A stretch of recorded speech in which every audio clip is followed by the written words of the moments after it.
Hello friends, আশা করি সবাই ভালো আছো। তো আমাদের দুর্গাপুজো চলে এসছে। দুর্গাপুজো মানে বাঙালিদের কাছে একটা আলাদাই ইমোশন। শপিং, খাওয়া দাওয়া। শপিং তো দুর্গাপূজার জন্য মানুষের 2 মাস আগের থেকে চিন্তাভাবনা করছে কী কিনবো, কী পরবে, কী না পরবে। আমিও চিন্তাভাবনাই করছি। শপিং তো আমি প্রত্যেক দিনই করি। এই যেমন আমার কাছে প্রত্যেকটা অ্যাপ আছে।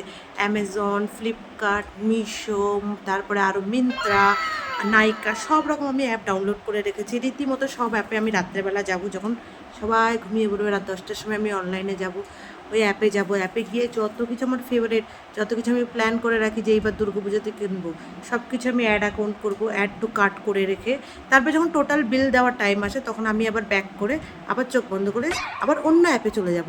এবার আবার ওইখানেও গিয়ে সেম এরকম করে আবার অন্য ওখান থেকে বন্ধ করে বাইরে চলে আসবো। রীতিমতো রাত 11:30 12টা অবধি আমি এটাই ভাবি যে আমি এই অ্যাপ না ওই অ্যাপ, ওই অ্যাপ না এই অ্যাপ থেকে ঠিকই অর্ডার দেবো। তারপর যখন টোটাল বিল পেমেন্টের টাইম আসে তখন আমার অবস্থা খারাপ হয়। তখন আমি ভাবি থাক, আমি আবার কালকে করব।